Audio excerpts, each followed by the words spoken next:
नमस्कार मित्रों, मैं हूं बाबू राकेश सिंह। आज आप सबके समक्ष लेके आया हूं चतुर सेन शास्त्री की कहानी दुखवा में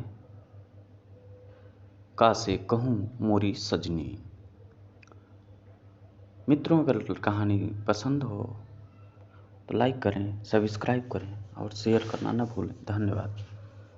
गर्मी के दिन थे। बादशाह ने उसी फाल्गुन में सलीमा से नई शादी की थी। सल्तनत के सब झंझटों से दूर रहकर नई दुल्हन के साथ प्रेम और आनंद की कलोलें करने वह सलीमा को लेकर कश्मीर के दौलत खाने में चले आए थे। रात दूध में नहा रही थी। रात दूध में नहाना मुहावरा है। चांदनी रात अर्थात चांदनी रात का होना। दूर के पहाड़ों की चोटियां बर्फ से सफ़ेद होकर चांदनी में बहार दिखा रही थीं। आराम बाग के महलों के नीचे पहाड़ी नदी बल खाकर बह रही थी। मोती महल के एक कमरे में समाधान जल रहा था और उसकी खुली खिड़की के पास बैठी सलीमा रात का सौंदर्य निहार रही थी। खुले हुए बाल उसकी फिरोजी रंग की ओढ़नी पर खेल रहे थे। फिरोजी माने गुलाबी रंग।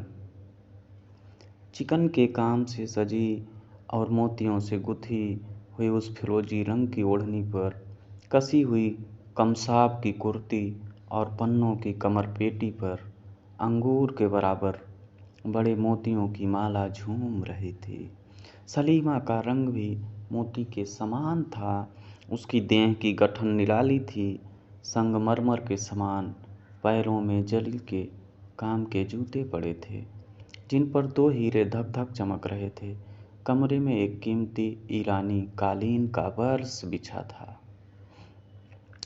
बिछा था जो पैर लगते ही हाथ पर धंस जाता था।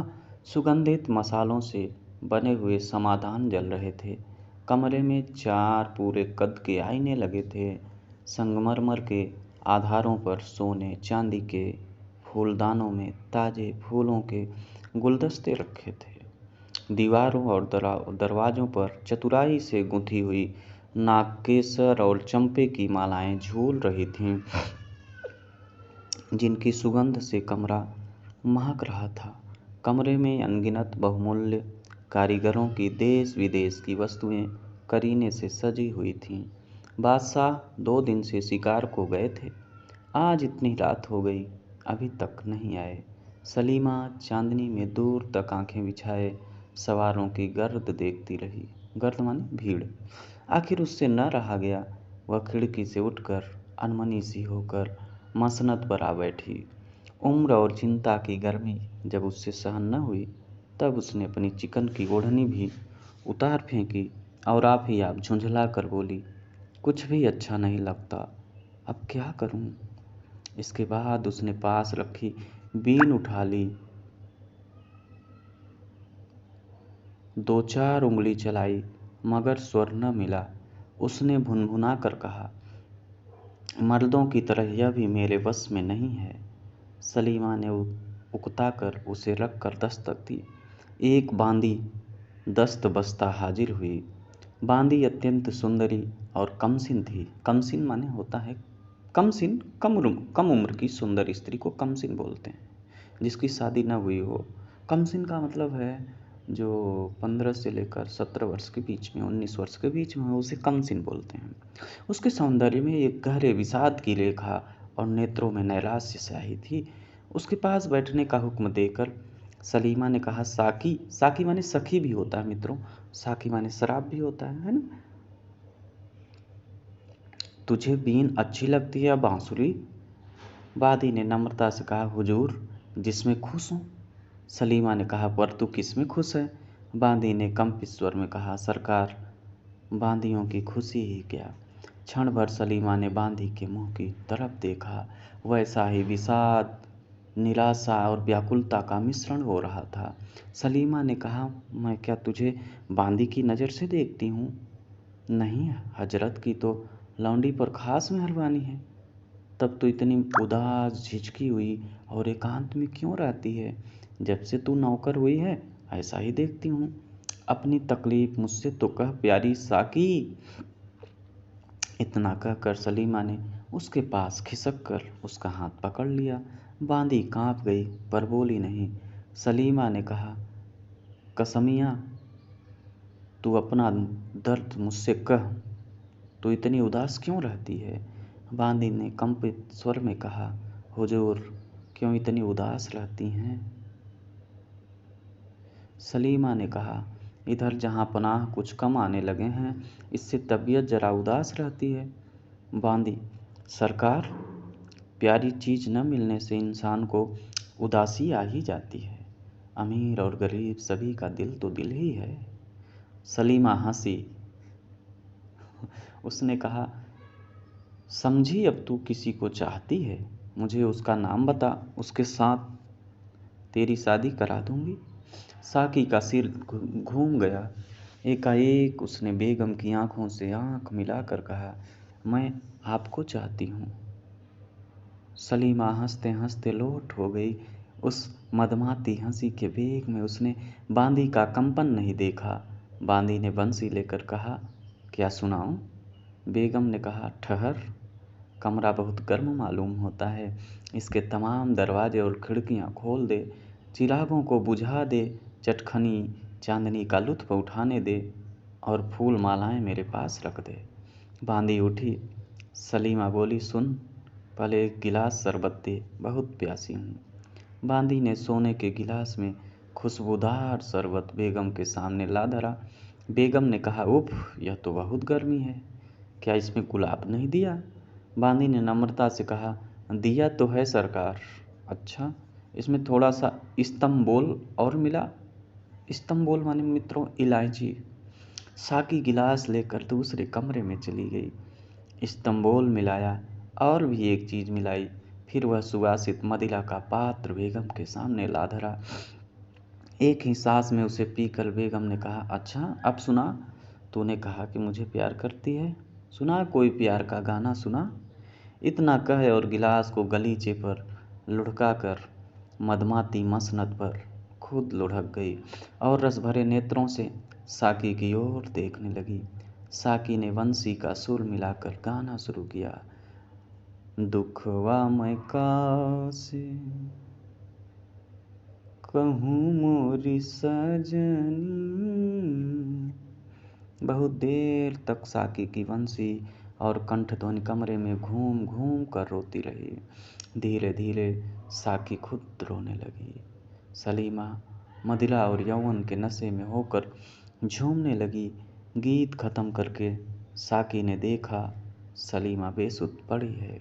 शराब की तेजी से उसके गाल एकदम सुर्ख हो गए हैं, सुर्ख माने लाल, और तांबूल राग रंजित होंठ रह रह कर फड़क रहे हैं। सांस की सुगंध से कमरा महक रहा है, जैसे मंद पवन से कोमल पत्ती कांपने लगती है। उसी प्रकार सलीमा का वक्षस्थल धीरे धीरे कांप रहा है। प्रस्वेद की बूंदें, प्रस्वेद मतलब पसीना, वक्षस्थल मतलब सीना, ललाट पर दीपक के उज्ज्वल प्रकाश में मोतियों की तरह चमक रही हैं। वंशी रखकर साकी क्षण भर बेगम के पास आकर खड़ी हुई। उसका शरीर कांपा, आंखें जलने लगी, कंठ सूख गया। वह घुटने के बल बैठकर बहुत धीरे धीरे अपने आंचल से बेगम के मुख का पसीना पोंछने लगी। इसके बाद उसने झुककर बेगम का मुंह चूम लिया। इसके बाद ज्यों ही उसने अचानक आंख उठाकर देखा, खुद दीन दुनिया के मालिक शाहजहां खड़े उसकी यह करतूत अचरज और क्रोध से देख रहे हैं।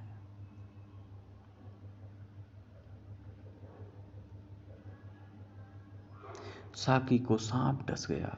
वह हतबुद्ध की तरह बादशाह का मुंह ताकने लगी। बादशाह ने कहा, तू कौन है और यह क्या कर रही थी? साकी चुप खड़ी रही। बादशाह ने कहा, जवाब दे। साकी ने धीमे स्वर में कहा, जहां पनाह कनीज, अगर कुछ जवाब न दे तो। बादशाह सन्नाटे में आ गए। बांदी की इतनी स्पर्धा। उन्होंने कहा, मेरी बात का जवाब नहीं? अच्छा, तुझे नंगी करके कोड़े लगाए जाएंगे। साकी ने कंपित स्वर में कहा, मैं मर्द हूँ। बादशाह की आंखों में सरसों फूल उठी। उन्होंने अग्निमय नेत्रों से सलीमा की ओर देखा। वह बेसुध पड़ी सो रही थी। उसी तरह उसका भरा यौवन खुला पड़ा था। उसके मुंह से निकला उफ, फाहिशा, और तत्काल उनका हाथ तलवार की मूठ पर गया। फिर नीचे को उन्होंने घूम कर कहा, दोजख के कुत्ते, तेरी यह मजाल। दोजख माने नरक। फिर कठोर स्वर से पुकारा, मादूम। क्षण भर में एक भयंकर रूप वाली तातारी औरत बादशाह के सामने अदब से आ खड़ी हुई। बादशाह ने हुक्म दिया, इस मरदूद को तहखाने में डाल दे ताकि बिना खाए पिए मर जाए। मादूम ने अपने कर्कश हाथों से युवक का हाथ पकड़ा और ले चली। थोड़ी देर में दोनों लोहे के एक मजबूत दरवाजे के पास आ खड़े हुए। तातारी बांदी ने चाबी निकालकर दरवाज़ा खोला और कैदी को भीतर ढकेल दिया। कोठरी की गच कैदी का बोझा ऊपर पड़ते ही कांपती हुई नीचे को धंसने लगी। प्रभात हुआ। सलीमा की बेहोशी दूर हुई, चौंक कर उठ बैठी, बाल संवारे, ओढ़नी ठीक की और चोली के बटन कसने को आईने के सामने जा खड़ी हुई। खिड़कियां बंद थीं। सलीमा ने पुकारा, साकी, प्यारी साकी, बड़ी गर्मी है, जरा खिड़की तो खोल दे। निगोड़ी नींद ने तो आज गजब ढा दिया। शराब कुछ तेज थी। किसी ने सलीमा की बात न सुनी। सलीमा ने जरा जोर से पुकारा, साकी। जवाब न पाकर सलीमा हैरान हुई। वह खुद खिड़कियां खोलने लगी, मगर खिड़कियां बाहर से बंद थीं। सलीमा ने विस्मय से मन ही मन कहा, क्या बात है, लौंडिया सब क्या हुई। वह द्वार की तरफ चली।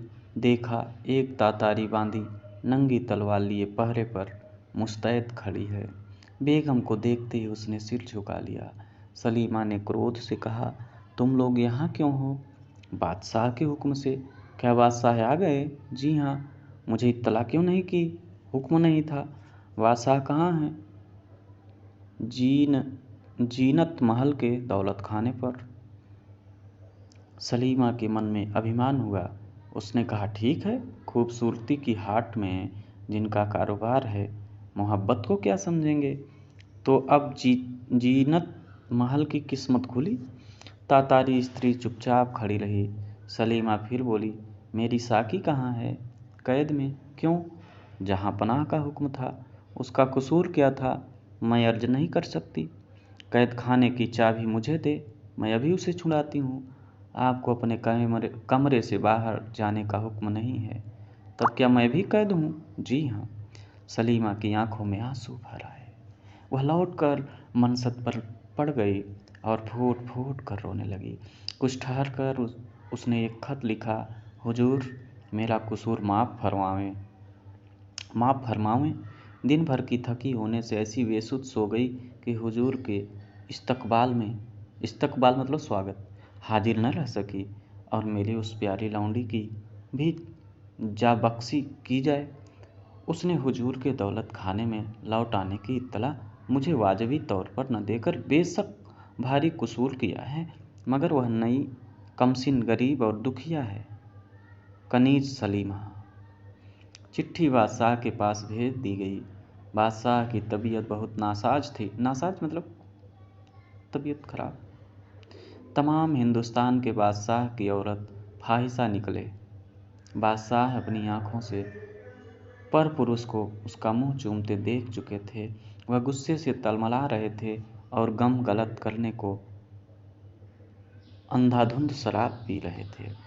जीनत महल मौका देखकर सौतिया डाह का बुखार निकाल रही थी।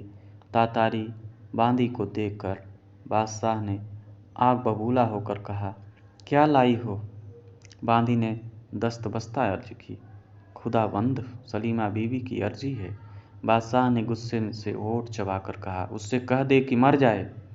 इसके बाद खत में एक ठोकर मारकर उन्होंने उधर से मुंह फेर लिया। बांदी लौट आई। बादशाह का जवाब सुनकर सलीमा धरती पर बैठ गई। उसने बांदी को बाहर जाने का हुक्म दिया और दरवाज़ा बंद करके फूट फूट कर रोई। घंटों बीत गए। दिन छिपने लगा। सलीमा ने कहा, हाय, बादशाहों की बेगम होना भी बदनसीबी है। इंतजारी करते करते आँख फूट जाए। मिन्नतें करते करते जबान घिस जाए, अदब करते करते जिस्म के टुकड़े टुकड़े हो जाएं, फिर भी इतनी सी बात पर कि मैं जरा सो गई, उनके आने पर जाग न सकी। इतनी सजा, इतनी बेइज्जती, तब मैं बेगम क्या हुई? जीनत और बांदियाँ सुनेंगी तो क्या कहेंगी? इस बेइज्जती के बाद मुँह दिखाने लायक कहाँ रही? अब तो मरना ही ठीक है। अफसोस मैं किसी गरीब की औरत क्यों न हुई। धीरे धीरे स्त्रीत्व का तेज उसकी आत्मा में उदय हुआ। गर्व और दृढ़ प्रतिज्ञा के चिन्ह उसके नेत्रों में छा गए। वह सांपनी की तरह चपेट खाकर उठ खड़ी हुई। उसके एक और खत लिखा उसने एक और खत लिखा, दुनिया के मालिक आपकी बीवी और कनीज होने की वजह से आपके हुक्म को मानकर मरती हूँ। इतनी बेइज्जती पाकर एक मलिका का मरना ही मुनासिब है, मगर इतने बड़े बादशाह को औरतों को इस कदर नाचीज तो न समझना चाहिए कि अदना सी बेवकूफ़ी की इतनी बड़ी सज़ा दी जाए। मेरा कसूर तो इतना ही था कि मैं बेखबर सो गई थी। खैर, फिर एक बार हुजूर को देखने की ख्वाहिश लेकर मरती हूँ। मैं उस पाक परवरदिगार के पास जाकर अर्ज करूँगी। पाक परवरदिगार मतलब होता है मित्रों पवित्र ईश्वर।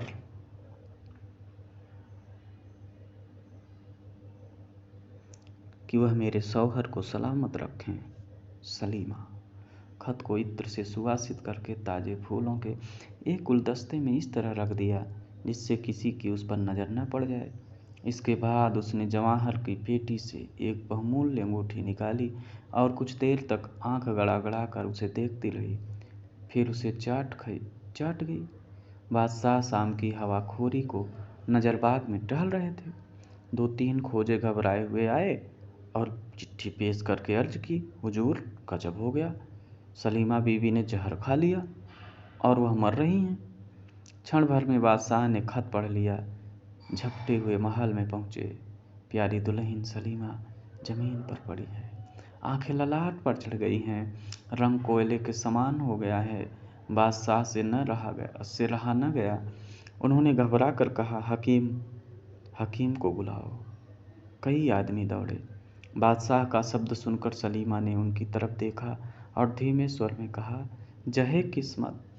बादशाह ने नज़दीक बैठकर कहा, सलीमा, बादशाह की बेगम होकर तुम्हें यही लाजिम था? सलीमा ने कष्ट से कहा, हुजूर, मेरा कसूर मामूली था। बादशाह ने कड़े स्वर में कहा, बदनसीब, शाही जनान खाने में मर्द को भेष बदल कर रखना मामूली कसूर समझती है। कानों पर यकीन कभी न करता, मगर आंखों देखी को झूठ मान लूं। जैसे हजारों बिच्छुओं के एक साथ डंक मारने से आदमी तड़पता है, उसी तरह तड़प कर सलीमा ने कहा, क्या? बादशाह डर कर पीछे हट गए। उन्होंने कहा, सच कहो, इस वक्त तुम खुदा की राह पर हो। यह जवान कौन था? सलीमा ने अचकचा कर पूछा, कौन जवान? बादशाह ने गुस्से से कहा, जिसे तुमने साकी बनाकर अपने पास रखा था। सलीमा ने घबरा कर कहा, हैं? क्या वह मर्द है? बादशाह, तो क्या तुम सचमुच यह बात नहीं जानती? सलीमा के मुंह से निकला, या खुदा। फिर उसके नेत्रों से आंसू बहने लगे। वह सब मामला समझ गई। कुछ देर बाद बोली, खाविंद, तब तो कुछ शिकायत ही नहीं। इस कसूर की तो यही सज़ा मुनासिब थी। मेरी बदगुमानी माफ़ फरमाई जाए। मैं अल्लाह के नाम पर पड़ी कहती हूँ, मुझे इस बात का कुछ भी पता नहीं है। बादशाह का गला भर आया। उन्होंने कहा, तो प्यारी सलीमा खुद बेकसूर हो चलीं। बादशाह रोने लगा। सलीमा ने उनका हाथ पकड़कर अपनी छाती पर रख कर कहा, मालिक मेरे, जिसकी उम्मीद न थी, मरते वक्त वह मज़ा मिल गया। कहा सुना माफ़ हो, एक अर्ज लौंडी की मंजूर हो। बादशाह ने कहा, जल्दी कहो सलीमा। सलीमा ने साहस से कहा, उस जवान को माफ़ कर देना। इसके बाद सलीमा की आंखों से आंसू बह चले और थोड़ी ही देर में ठंडी हो गई। बादशाह ने घुटनों के बल बैठकर उसका ललाट चूमा और फिर बालक की तरह रोने लगा। गजब के अंधेरे और सर्दी में युवक भूखा प्यासा पड़ा था। एकाएक घोर चित्कार करके किवाड़ खुले।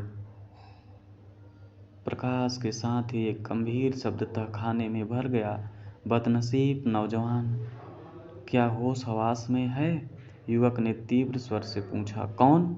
जवाब मिला, बादशाह। युवक ने कुछ भी अदब किए बिना कहा, यह जगह बादशाहों के लायक नहीं है। क्यों तशरीफ लाए हैं? तुम्हारी कैफियत नहीं सुनी थी, उसे सुनने आया हूँ।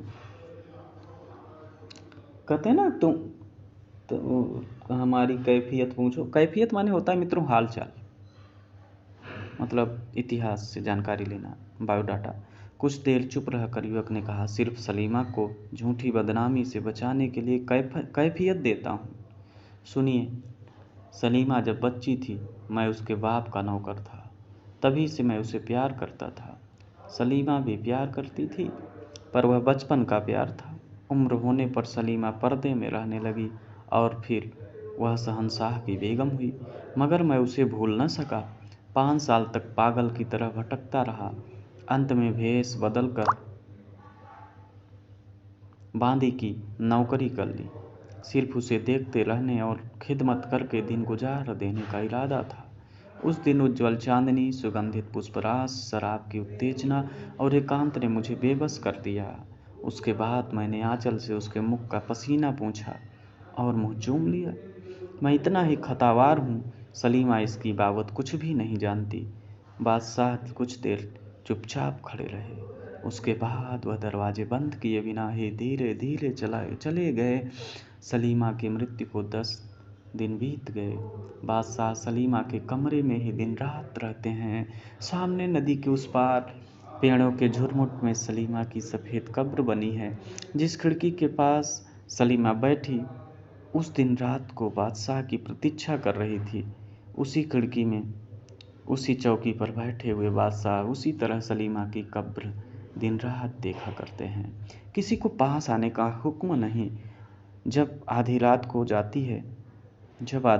हो जाती है तो उस गंभीर रात्रि के सन्नाटे में एक मर्मभेदिनी गीत ध्वनि उठ खड़ी होती है।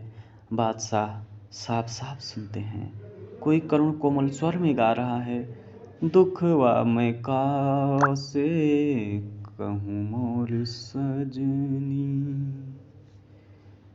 दुखवा मैं कासे कहूँ मोर सजनी, दुखवा मैं कासे। बस मित्रों, इतनी सी थी कहानी।